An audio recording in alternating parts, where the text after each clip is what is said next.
Okay, no. Hallo und willkommen bei Fighthouse. Ich bin Patrick McCorry und jetzt wechseln wir auf Englisch. Denis Frimpong, how are we doing, brother? Auf Englisch, auf Deutsch.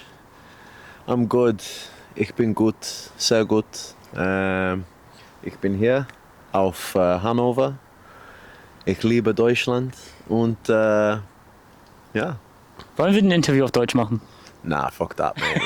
Let's do it properly. Yeah, in English, in the Queen's tongue. As much as I hate the Queen, rot her soul in peace. But yeah, I'm good. I'm here in Hanover. Just arrived, sleep deprived. Needing some munch, and looking forward to getting a bit of work done. Well, let's talk about your upcoming fight, OKTAGON 90. First time OKTAGON's going to Berlin, and you get to fight, as they call, a Berliner, Niko Samsonidse. How excited are you for this matchup? Yeah, he's not really the Berliner in this case. Obviously, there's a reason I'm in the red corner, because ich bin ein Berliner. But yeah, I mean, I'm excited. It's a matchup that maybe I wouldn't have. I didn't call him out or anything like that. Normally, I like to call my opponents out. Obviously, the guy I did call out bitched it, ran, and I got offered Niko. I was told that, it's a good fight for Berlin. I agree. It is a good fight for Berlin. He's from Berlin, so lives there. And yeah, I think it'll be a good fight for the progression of my career. He obviously wants to make a sort of revival of his career in a way after, losing the featherweight title twice by KO. I think he kind of knows he's not going to get another shot at that featherweight title. So I think this is probably his way of maybe trying to pull some sort of redemption. Maybe he thinks that the reason he got knocked out those two times is because of the weight cut. Who knows? But yeah, I just need to remind him that he's coming up to play with boys that are bigger and hit harder, and it's not a good move for him. Yeah. Talk about his last fight, because he started really well in that fight. He didn't really sit down Mashayev, but he kind of put him on his ass a little bit. And then he gets dropped, he gets knocked out. What did you see in that fight specifically, and what do you see in him that makes him a favorable matchup for you? I think the fact that he caught Makayev a couple times, I actually just watched it last night again, and I think the reason he caught Machayev out of shape a little bit is because Machayev wasn't setting up his shots correctly at that point. Why do I think it's a favourable matchup? I think he's used to being the taller guy. He's going to have to now bridge the gap and the no man's land between us, which is going to be filled with all sorts of weapons that are going to hurt him on the way in. And yeah, I don't think he's going to want to stand with me. He tried to stand with Keita, he tried to stand with Magomachev. I believe that I'm going to show my caliber of striking by showing how little time it's going to take before he shoots a takedown on me.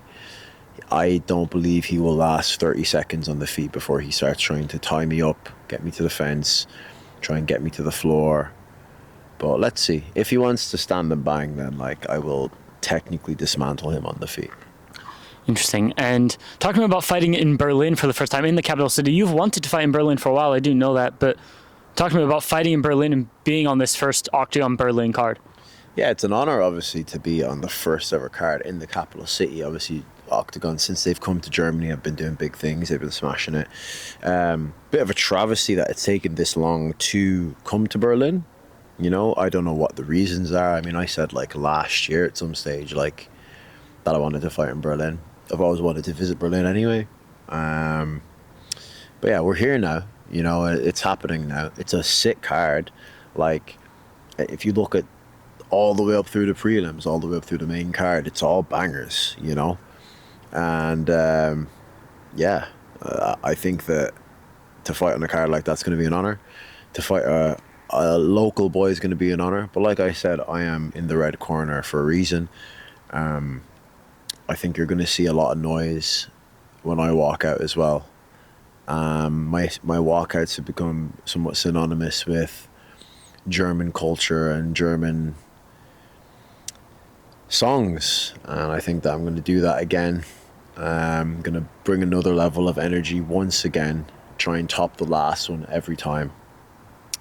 And then, like I said, put an emphatic finish on Niko, cement my place in the top 5 out of the lightweight division, and slowly make my way towards that title fight. And you and Niko have grappled together before. You've trained a little bit together before. Do you take any stock in that previous experience with each other? Obviously, you've had a lot of fights then. He's had a few fights since then. And you've gained a lot of size, I do think. So do you take any stock in that? I mean, we grappled once in, I believe it was Stuttgart, if I'm not mistaken. It's 2024, I think, wasn't it? 2024, just before I fought Callum Mullen. I think it was the Youngworth versus Pukac card, yeah. And yeah, I mean, we grappled on an area of mat that was probably 2 meters by 2 meters. We both started on the ground, you know, playing guard, doing jiu-jitsu, no punches, no knees, no elbows, no vicious intent.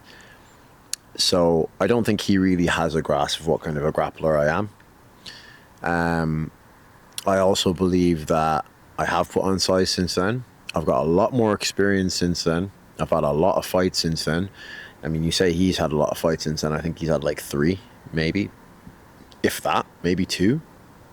I have had a lot of fights since then. And I mean, at that point in my career, 2024, I had been doing MMA like 3 years, 2.5 years. I'm now doing MMA almost twice as long as I was then. So I've gained a lot of experience since then. And as I said, every round starts on the feet, so I won't be having to use my guard, I don't believe, against him. I think he'll struggle to take me down, he'll struggle to hold me down. And before he manages to get anywhere near my legs, he's going to have to eat a lot of damage. And a name that you've already mentioned in this interview, and the name's been, you've gone back and forth with him on social media, Ozan Aslanur. What did you think of his last fight in Liberec? He had a bit of a war. He got hurt in round 2. Nah, he fucking sucked, man. He fucking sucked. Like, to have a fight like that close against Vlado Lengal, just says to me the caliber of fighter he is. I think it was a bit embarrassing of him to even try and mention my name, even though I had been calling him out, you know. Like I said, he bitched it when I called him out for Berlin. He went to fight Vlado instead. Had a war against a guy who I don't really rate quite highly, if I'm being honest, in Vlado Lengal. I did think Vlado Lengal would win. I think he probably could have won. He had him on ropes for a lot of that second round. But yeah, he's easy money, you know what I mean? Like, Ozan Aslanur, he called me out. He said he wants Frankfurt. I'm going to smash Niko. And then, yeah, me and Ozan can finally put this business to rest in Frankfurt in front of 60,000 people. Yeah, I'll teach him how to actually strike against someone. And we're obviously getting to the midpoint of the year. This will be your second fight by then. What do you see for the rest of 2026? You say Ozan in the stadium. What would you want then to close out the year? I would like to fight in Germany again, but I also like I wanna start branching out a little bit, you know. So I'm thinking smash Niko in Berlin, smash Ozan in Frankfurt, and then December, I believe they will be doing a Prague card. I would like to fight in that O2 Arena in Prague, maybe against a Czech, maybe against Ivan Buchinger. You know, I'd like something like that, like a legacy fight, someone that like can really, really test me before I go on and fight for the belt. But yeah, something like that, a big fight outside of Germany as well.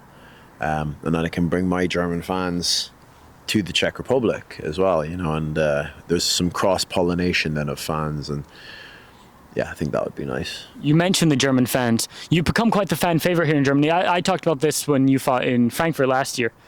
And you've got, especially the Hamburg walkout. I think it was the second loudest walkout after Eckerlin. Maybe the third after Ilbai. That's still a massive achievement. And what do those fans mean to you that you've kind of been adopted into a different country?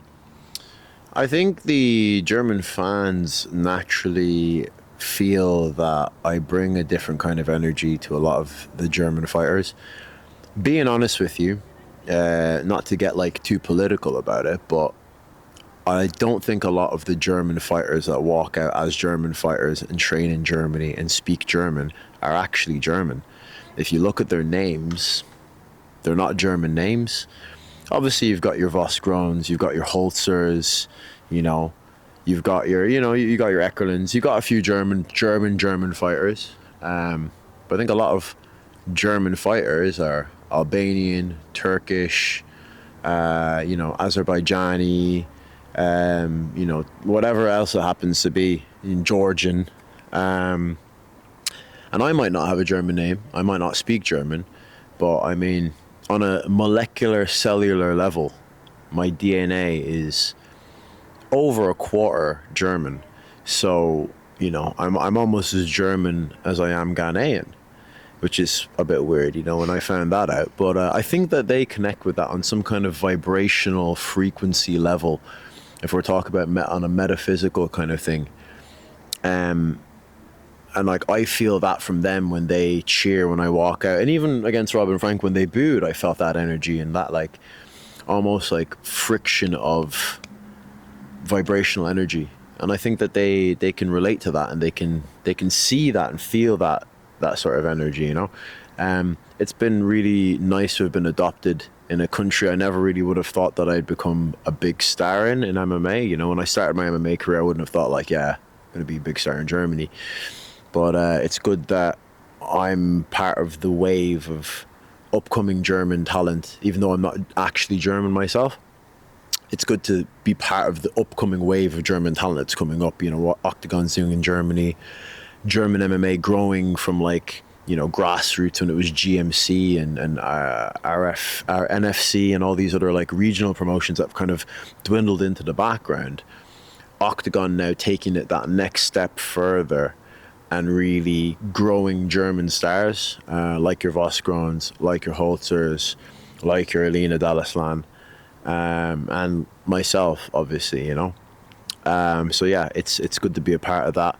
And like I said, like I think the walkout's almost as big of a part of the entertainment side of things as the fight itself.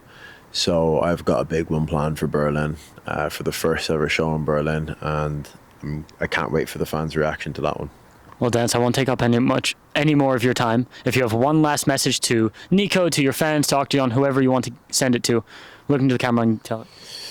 Yeah, just tune in June 20th. If you can't make it to the Uber Arena in Berlin, try and watch the pay-per-view or watch on RTL. I'm going to put Niko Samsonidse in a spliff, and then I'm going to move on through the rest of the division. But I'm here to stay, so. Thank you so much for the time, Dennis. Awesome.